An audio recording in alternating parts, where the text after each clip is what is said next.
네, 이번에는 같은 명령을 여러 번 반복해서 실행하게 해주는 for문과 while문에 대해서 한번 알아보도록 하겠습니다. 자, 왜 반복문이 필요한지를 한번 생각을 해볼게요.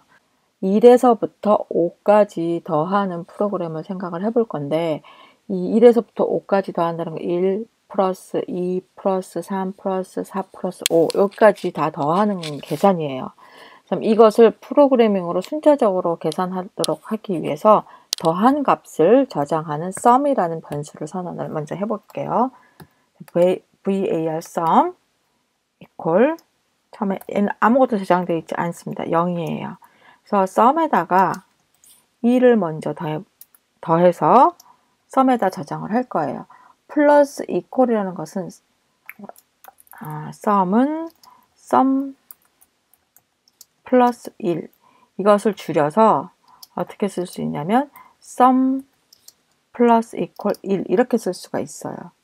그러니까 보통 이렇게 이렇게 변수에다 어떤 값을 더해서 같은 변수에 저장을 할 경우에는 플러스 equal이라고 쓰는 게 훨씬 편리합니다. 1을 먼저 더해줬고 그럼 이번에는 sum 값에다가 2를 더해주고 다음에 sum 값에다가 3을 더해주고 그 sum 값에다가 4, sum 값에다가 5를 더해주면 끝이 납니다. 그래서 지금 현재 sum에는 15라는 값이 들어가 있게 되는 거죠. 아무것도 없는 명령의 sum에는 아무것도 sum에는 0이라는 값이 저장되어 있었고요. 1, 2, 3, 4, 5를 차례대로 더한 것이에요. 근데 지금 보시면 똑같은 식인데 이 숫자만 바뀌고 있죠. 1부터 5까지. 그래서 이 1부터 5까지 바뀐 이 부분만 반복을 해주면 이 명령 하나로 모든 걸 해결할 수가 있습니다. 이때 사용하는 것이 for문이에요. for문을 통해서 사용을 해서 계속 1부터 5까지 더하는 프로그램을 작성을 한번 해볼게요. for문의 기본 형식은 카운터가 되게 중요해요. 카운터라는 거는 1부터 5까지 하나씩 늘어가면서 5번 반복을 하는데 그것을 체크해 주는 변수가 카운터 변수입니다. 그러니까 제일 먼저 카운터 변수 선언을 해줘요. 그리고 몇 번을 반복할지 반복 횟수를 지정을 해줍니다. 이 사이사이에는 세미콜론이 들어가요. 다음 마지막에는 카운터 변수를 1씩 증가시키든지 2씩 증가시키든지 증가를 시켜줘요. 그리고 중괄호 안에다가 실행할 명령을 넣어주면 됩니다. 조금 어려운 것 같죠? 자, 한번 연습을 해볼게요. 우리가 sum이라는 변수를 아까 선언을 했기 때문에 기본값 0을 일단 주겠습니다. 0으로 주고 여기다 1부터 5까지 더 해볼 거예요. 자, for문을 사용을 하는데 카운터 변수가 필요해요. 1부터 5까지 카운트 해줄 수 있는 카운터 변수는 보통 i를 사용을 해요.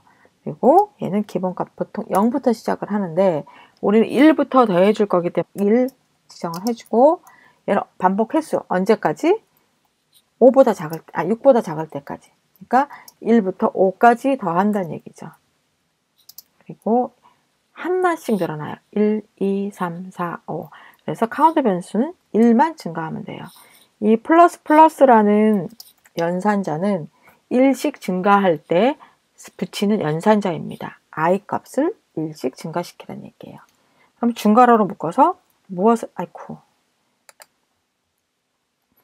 실행을 할 것이냐면 sum 값에다가 플러스 equal i 값을 더해줘라.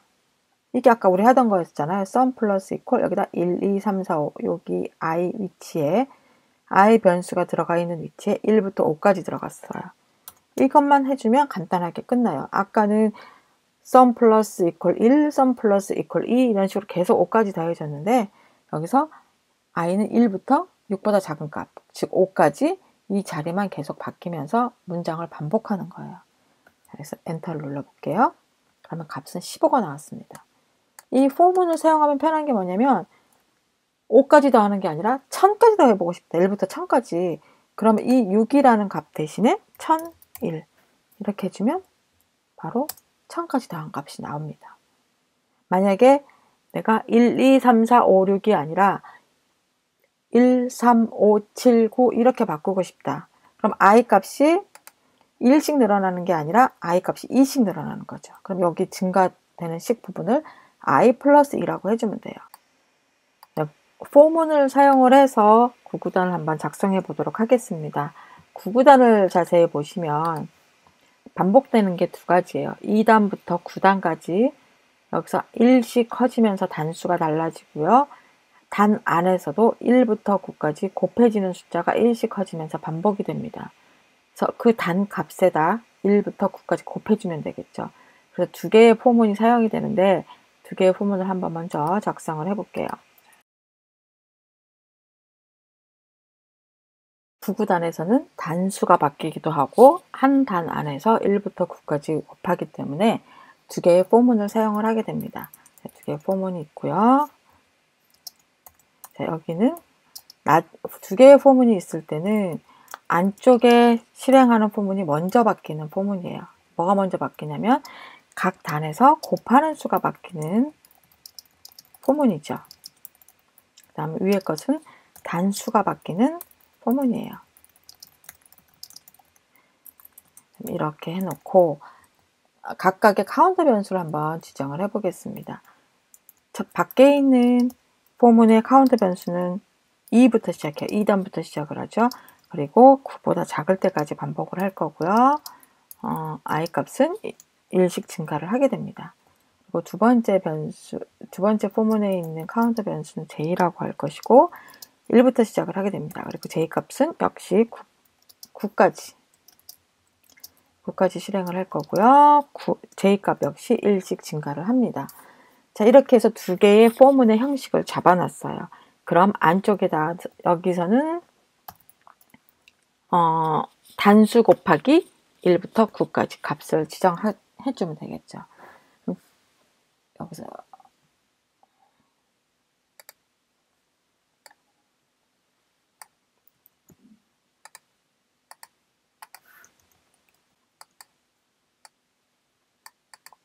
구구단을 좀 더 보기 좋게 표시하기 위해서 제가 미리 스타일 시트를 연결을 해놨는데 그 스타일 시트에 맞게끔 일단 뭐 2단, 3단, 4단 이렇게 묶는 거를 한번 지정을 해볼게요. 단수는 I 값에 의해서 지정이 됩니다.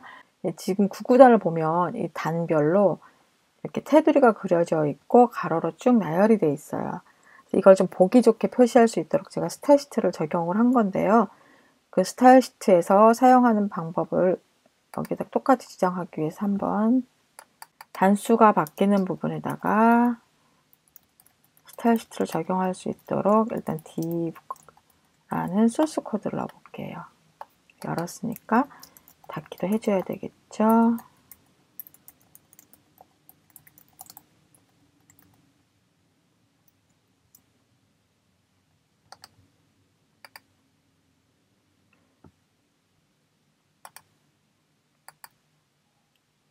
그리고 몇 단인지 써줘야 되니까 write h3 태그를 사용을 해서 I 값이 단수고요. 닫고 단 이렇게 표시를 해보겠습니다.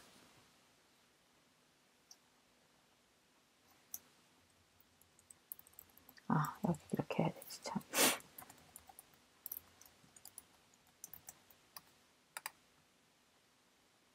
여기까지만 하고 어떻게 표시되는지 한번 보도록 할게요. 자, 2단부터 9단까지 I 값이 변하면서 2단, 3단, 4단, 9단까지 이렇게 표현이 됐습니다.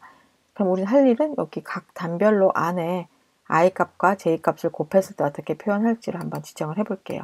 단 값에 J 값을 그 1부터 9까지 바뀌는 값을 곱하면 그게 우리가 원하는 구구단이에요. 근데 그렇게만 표시할 게 아니라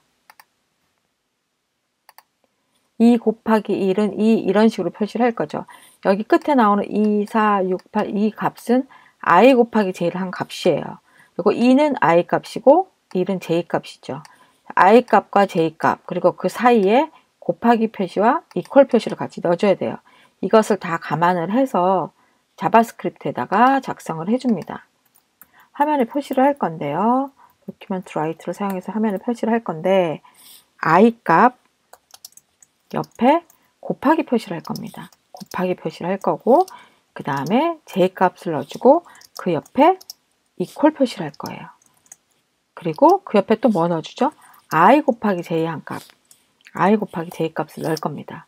근데 2 곱하기 1 한 다음에 2 곱하기 2를 넣기 위해서는 줄바꿈을 해줘야 되죠. 안 그러면 옆으로 쭉 연결돼서 표시될 거예요. 그러니까 여러분이 화면에 표시하려고 하는 것들을 태그와 함께 계속 머릿속에 생각을 하고 계셔야 돼요. I 값과 J 값 사이에 곱하기 표시해 준 다음에 는을 표시하고 그 다음에 I 곱하기 J 한 결과값 넣어주고요. 줄바꿈을 해준다. 이때 사용하는 플러스는 다 연결 연산자라고 했습니다. 숫자와 문자열이 같이 섞여서 하나의 문자열로 더해지는 거예요. 이렇게 해서 해주면 그 단 안에 표시될 값이 지정이 되는 거죠. J값이 1부터 9까지 변하면서 9줄의 이 문장이 만들어지게 되는 겁니다. 자, 저장을 하고 한번 브라우저로 확인을 해볼게요. 네, 2 곱하기 1은 2 곱하기 해서 1부터 9까지 곱한 값이 결정이 되고 끝나고 이게 J라는 카운트 변수를 반복한 거잖아요. 안쪽에 포문을 반복을 해서 표시를 하고 난 다음에 I 값이 바뀌었어. 그럼 I는 3이 되고 다시 3단의 값이 1부터 9까지 곱해지고 그 다음 I 값이 4로 바뀌고 이렇게 진행하게 됩니다. 그래서 두 개의 포문을 사용을 해서 구구단을 표시해 보았습니다. 포문이 처음 공부하실 때는 조금 진행하는 순서도 헷갈리기도 하는데 포문은 자꾸 연습을 해보세요.